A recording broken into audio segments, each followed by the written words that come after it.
Alhamdulillahi Rabbil Alamin. Allahumma salli wa sallim ala Sayyidina Muhammadin miftahi babi rahmatillah adada ma fi ilmillah salatan wa salaman daimain bidawami mulkillah wa ala alihi wa sahbihi. Allahumma salli ala Sayyidina Muhammadin salatan taftahu biha lana futuhal arifin wa tufaqqihuna biha fid din wa ala alihi wa sahbihi. Assalamu alaikum warahmatullahi wabarakatuh.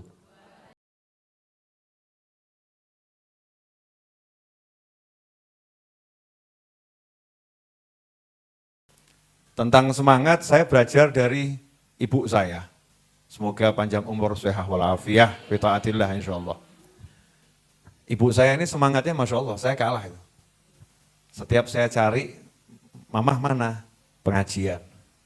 Mamah mana? Pengajian. Ya, mamah mana? Pengajian. Cari lagi, mamah mana? Pasar. Cari lagi, mamah mana? Ada di Raudhah bagian sebelah timur. Semangat untuk bergerak. Padahal ibu saya alhamdulillah usianya jauh lebih muda dari saya. Ya, usianya jauh lebih muda dari saya, mamah saya. Nah, semangat. Semangat itu bisa merubah seseorang yang kecil jadi punya tenaga yang luar biasa. Merubah seseorang yang sakit menjadi sehat. Merubah seseorang yang sudah divonis menurut pengetahuannya orang-orang yang punya pengetahuan berdasarkan ciri-ciri fisik yang dimiliki, usiamu tidak lebih dari 1 tahun. Itu kalau punya semangat, maka dia bisa hidup lebih menyenangkan daripada orang yang enggak divonis. Ya, semangat. Orang yang enggak punya duit, kalau punya semangat, bergairah. Ditanya, punya duit? Enggak. Tapi aku punya semangat. Karena itu punya semangat itu penting. Dan al semangat itu nular. Ya, semangat itu nular.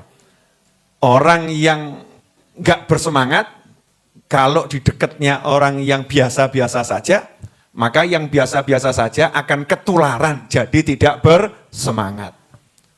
Orang yang bersemangat, kalau duduk di sekitar atau di samping orang yang biasa-biasa saja, maka yang biasa-biasa saja akan tertular jadi bersemangat.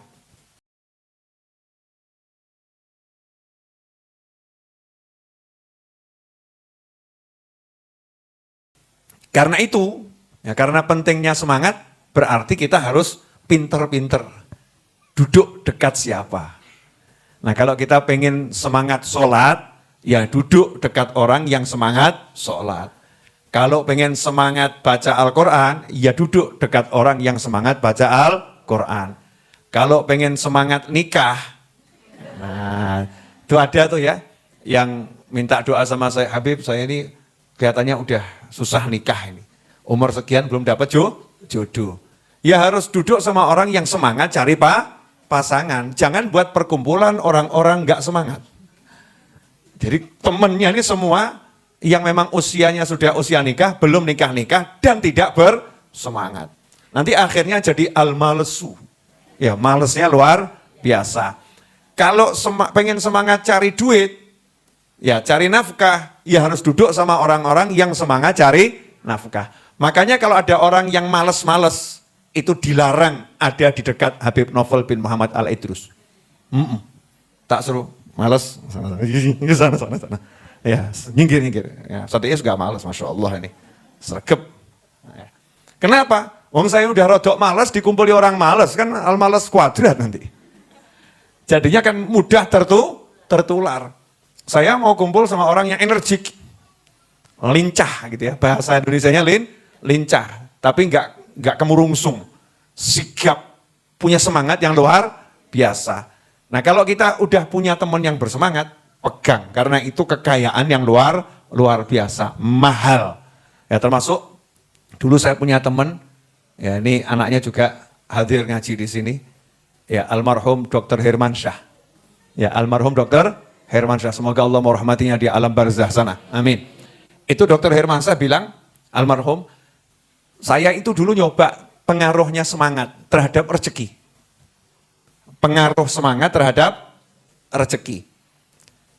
Kalau saya berangkat dari rumah menuju tokonya orang tua saya di Klewer, karena memang dulu dididik gitu, untuk bantu jaga toko. Kalau berangkat ke tokonya orang tua saya di Klewer, berangkatnya itu jalan kaki, saya bersemangat, itu sampai di toko, tokonya laris. Kalau saya itu berangkat dari rumah, naik motor menuju toko, berangkatnya naik motor, ya agak malesan, sampai tokonya sepi. Ternyata semangat ya mencari nafkah itu juga berpengaruh dengan datangnya nafkah. Signifikan, semangat. Makanya saya kalau udah urusan cari duit, yang saya ajak kerjasama kok males, langsung saya pecat pelan-pelan. Saya pecat pelan-pelan, maksudnya ya tetap digaji, tapi tugasnya yang lain. Kenapa? Nanti ini kerjaan saya jadi berantakan. Nah sementara kerjaan saya kan cari ilmu, kerjaannya ngajar, ya belajar dan mengajar. Maka di sekitar saya harus orang yang bersemangat. Begitulah dahulu para anbiya wal mursalin, para aulia wassolihin, para nabi dan rasul, para wali, menjaga semangatnya nggak boleh redup. Makanya ada tips, cara agar kita tetap bersemangat, insya Allah akan saya bagi gratis. Ya.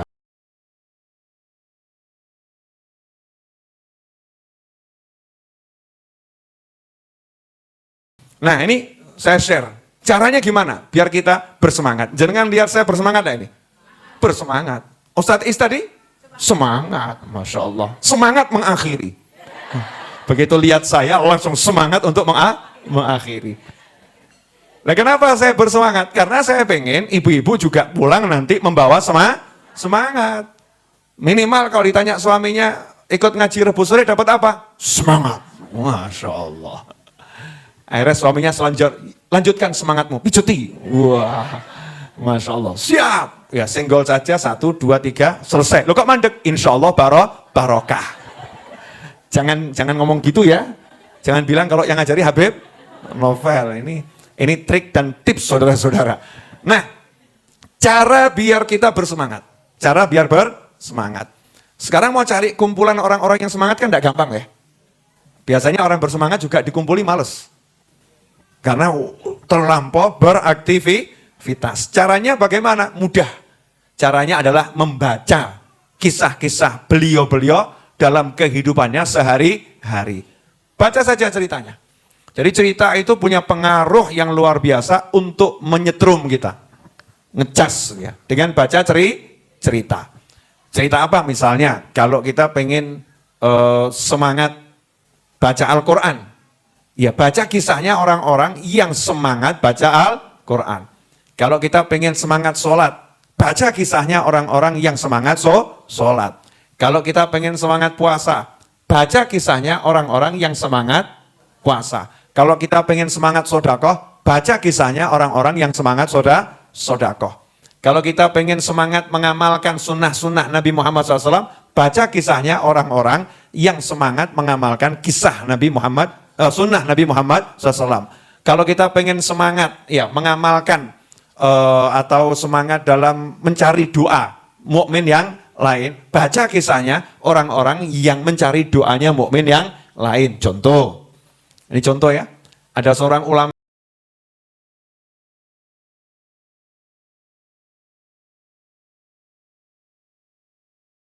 itu rutin sholat puasa sunnah, istiqomah puasa sunnah, rutin ulamanya puasa sunnah. Siang hari lihat ada orang yang lagi bagi-bagi air. Lagi bagi-bagi air. Kalau kita lagi di Mekah, di Madinah itu ya, biasanya kan ada yang kemudian bagi air gratis. Zaman dahulu kala belum ada yang botolan. Jadi orang itu jalan memang bawa kan gitu ya, tempat air. Sambil dia teriak, siapa yang minum airku ini semoga dapat rahmat dari Allah Subhanahu wa ta'ala. Ulama tadi lewat dengar itu, langsung orangnya disamperin, saya minta airnya. Terus diminum. Maka selesai minum ada yang lihat, yang paham kalau ulama ini lagi puasa sunnah. Maka ditanya sama muridnya, sama temennya, sama sahabatnya. Kenapa kok tadi minum air, kan puasa sunnah? Jawabannya, puasa saya sampai sore belum tentu dapat jaminan rahmat. Bisa jadi puasa saya rusak. Bisa jadi puasa saya nggak diterima sama Allah Subhanahu wa Ta'ala. Tapi orang tadi berdoa, siapa yang minum air saya, semoga Allah merahmatinya. Saya yakin doanya terkabul. Yang saya cari itu rahmat. Sanggup jangan ngaten. Ya, ini contoh bagaimana meyakini doanya orang lain. Saya kemarin buat contoh boleh ya? Buat contoh di perapatan. Ya di perapatan. Ada, tapi nanti jangan dicontoh sama yang lain ya. Di perapatan itu ada orang jual koran gitu ya, dan jual macam-macam. Jual macam-macam.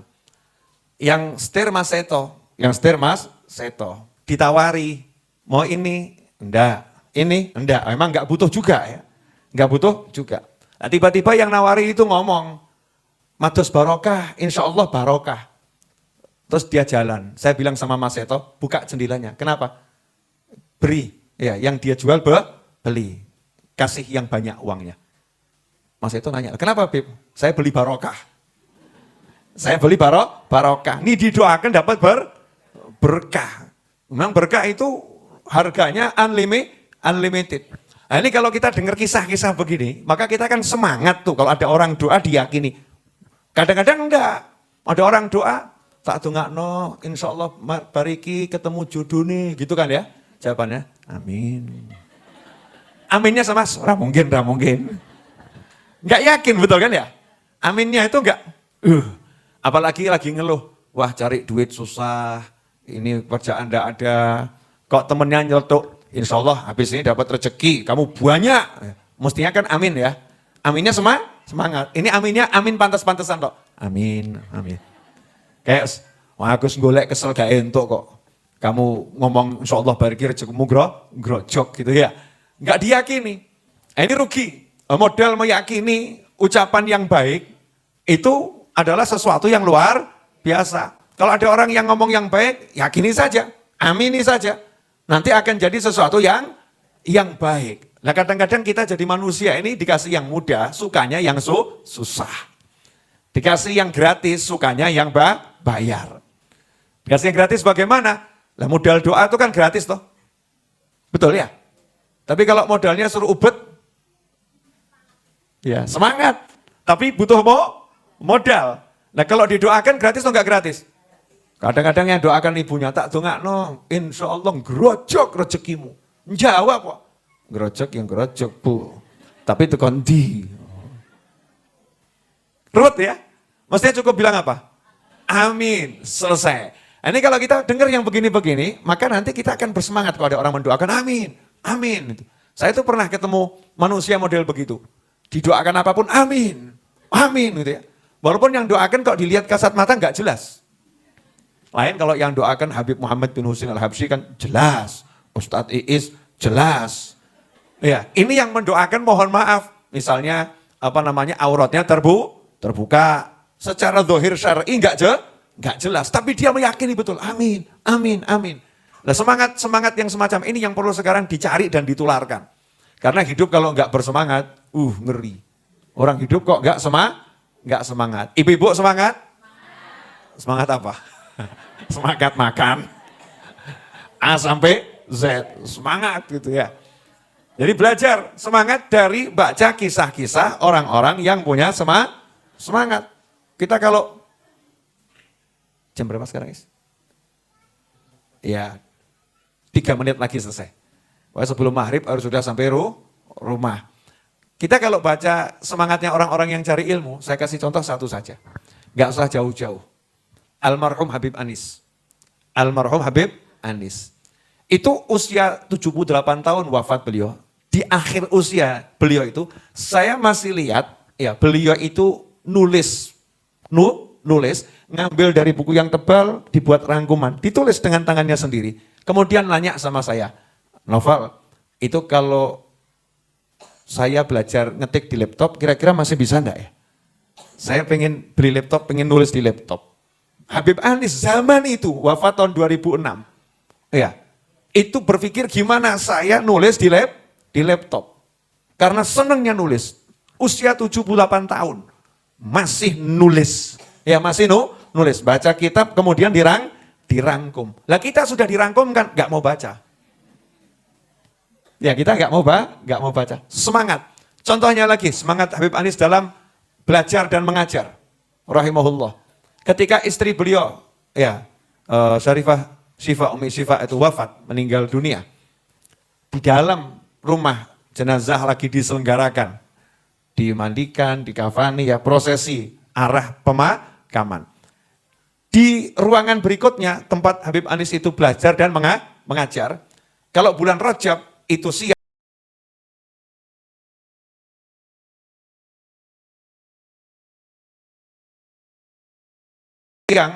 rutin baca kitab Sahih Al-Bukhari. Kami yang hadir merasa hari ini libur pengajian. Ya pengajian libur. Wong kita ini lagi juga nunggu jenazah nanti selesai diproses kemudian dibawa ke masjid untuk disolatkan. Apakah Habib Anis kemudian mengatakan karena istri saya meninggal dunia, saya lagi berduka, maka pengajian libur? Begitu?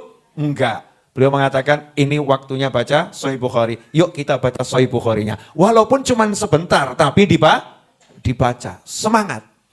Ya, untuk belajar dan mengajar. Sementara kita ngreges sedikit, Masya Allah.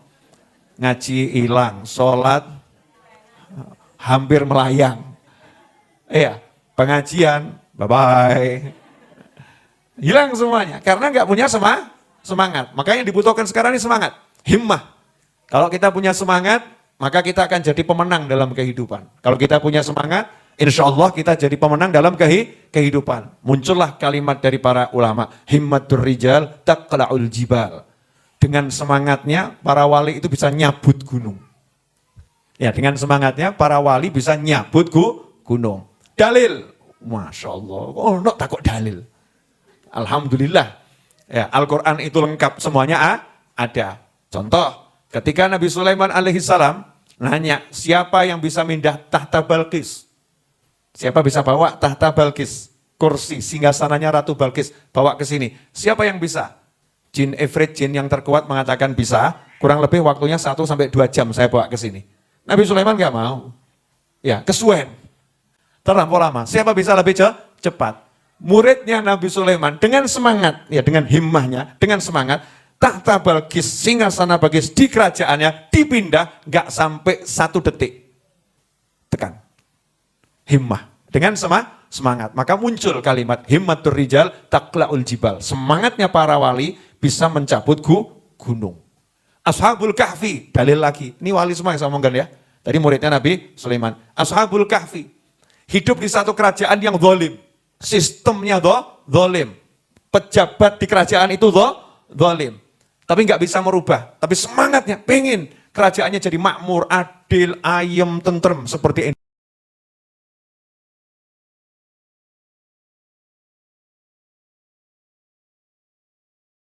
Indonesia, insya Allah adil, ayem, tentrem, ya makmur. Pengen seperti itu. Maka pengen kemakmuran ya, kemakmuran, keadilan merata di mana-mana, karena nggak mampu, semangatnya tapi pengen, ya semangatnya pengen, karena nggak mampu, keluar meninggalkan kerajaannya, biar bisa membuat kehidupan yang baru di tempat yang baru. Hasilnya masuk gua, tidur, 309 tahun, tubuhnya tidur, semangatnya nggak tidur, melek. Masya Allah, kerajaannya sudah dirubah sama Allah Subhanahu wa Ta'ala. Jadi apa? Kerajaan adil, makmur, dan lain sebagainya. Ashabul Kahfinya ikut ngurusin? Enggak. Ikut memperjuangkan dalam arti bla bla bla bla ngajar? Enggak. Ngapain? Tidur. Ya, disuruh tidur sama Allah Ta'ala.